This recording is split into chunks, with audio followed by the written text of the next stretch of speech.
Pemirsa, pemanfaatan keuangan anggaran pemilihan kepala daerah di Indonesia harus dilakukan secara efektif dan efisien, tepat sasaran, tanpa penyimpangan, termasuk salah satunya untuk mewujudkan pemilu berjalan baik sebagaimana mestinya. Prinsip tersebut dilakukan pada semua tingkatan penyelenggara pemilu hingga ke seluruh daerah, termasuk pihak lembaga dan badan publik yang bergerak di pengawasan pemilu khusus di Kota Gunung Sitoli. Ketua Komisi Pemilihan Umum setempat Kardinal Pranata Mendrova menjelaskan, dari 28 miliar rupiah anggaran untuk penyelenggaraan pilkada daerah itu, 19,2 miliar rupiah diantaranya dikelola KPU Kota Gunung Sitoli. Dari jumlah itu memasuki tahap awal penyelenggara telah menerima sebesar 40% dengan sasaran pada sosialisasi, BIMTEK, dan penguatan kapasitas badan ad hoc hingga pelaksanaan pawai dan peluncuran tahapan pemilihan wali kota dan wakil wali kota Gunung Sitoli tahun 2024.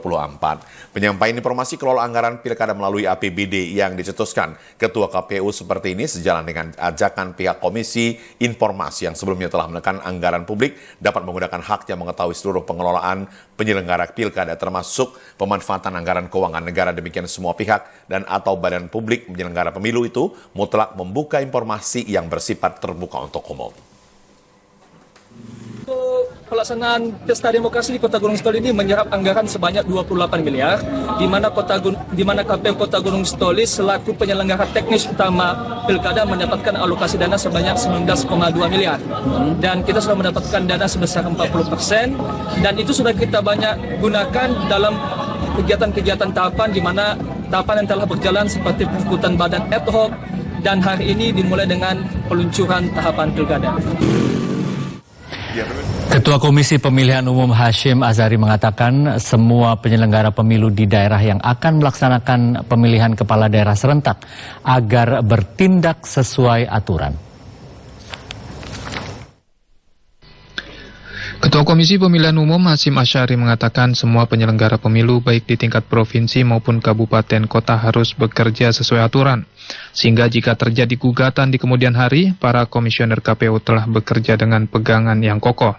Ketua KPU Hashim menilai KPU dalam menyelenggarakan pemilu tidak bisa bekerja sendiri, oleh karena itu harus berkolaborasi dengan stakeholder terkait termasuk dengan media untuk dukungan penyelenggaraan pilkada yang lancar, aman, dan damai. Ketua KPU RI meminta kepada seluruh KPU di tingkat provinsi, kabupaten, kota untuk hati-hati dalam mengelola keuangan dalam penyelenggaraan pilkada ini. Sebagai institusi yang memiliki karakter lembaga layanan, pemilih dan peserta pilkada harus memperoleh pelayanan yang baik. Sementara PJ Gubernur Jawa Tengah Nana Sujana mengatakan ingin pelaksanaan pilkada di Jawa Tengah berjalan lancar, tertib, dan damai seperti pada Pilpres dan Pileg lalu. Saat ini pemerintah Provinsi Jawa Tengah juga telah melaksanakan langkah untuk mendukung Pilgub Jawa Tengah.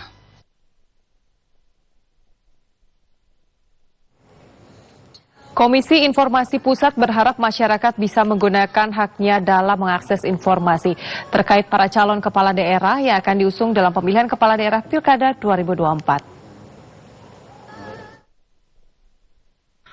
Komisioner Komisi Informasi Pusat, Samroto Naja Ismail mengatakan, masyarakat memiliki hak keterbukaan informasi publik terhadap seluruh kebijakan publik, termasuk informasi detail mengenai siapa yang akan membuat kebijakan ke depannya, dalam hal ini calon kepala daerah yang akan berkontestasi dalam pemilihan kepala daerah atau Pilkada 2024. Apabila terdapat informasi yang tidak diperoleh dalam Pilkada 2024, Samroto Najah mengatakan masyarakat bisa menggunakan haknya untuk mengajukan sengketa informasi ke KIP. Dalam kesempatan yang sama, Komisioner Bidang Penyelesaian Sengketa Informasi Komisi Informasi Pusat, Syawaludin menjelaskan, KIP diberi kewenangan untuk menyelesaikan sengketa informasi. Kewenangan tersebut diatur dalam Undang-Undang Nomor 14 Tahun 2008 tentang Keterbukaan Informasi Publik. Kewenangan itu salah satunya mengenai sengketa informasi tentang pilkada ataupun kepala daerah. Intinya kami dari KI Pusat berharap sekali bahwa literasi yang ada di masyarakat digunakan sepenuhnya untuk memperoleh akses informasi, sehingga pertama pilkada ini memang diharapkan berjalan sesuai dengan yang semestinya sesuai dengan peraturan dan prosedur yang ada. Harapannya pun kalau memang ada informasi yang terasa tidak diperoleh, maka bisa menggunakan haknya untuk mengajukan sengketa informasi. Jadi kalau kita melihat memutuskan sengketa itu menimbang apa kepentingan publiknya jika informasi itu dibuka kepada publik nilai manfaat apa yang dirasakan oleh publik. Jadi ketika timbangan kita mengatakan bahwa oh ini informasi sepatutnya dibuka kepada publik karena akan memberikan satu edukasi, akan memberikan sesuatu manfaat yang lebih luas kepada publik, maka kita akan memutuskan. Itu sebagai dasar dari Komisi Informasi untuk memeriksa dan memutuskan sengketa informasi. Sebelumnya, Komisi Pemilihan Umum atau KPU RI resmi meluncurkan tahapan penyelenggaraan Pilkada Serentak 2024 di Candi Prambanan Kabupaten Sleman, Daerah Istimewa Yogyakarta pada 31 Maret 2024 lalu.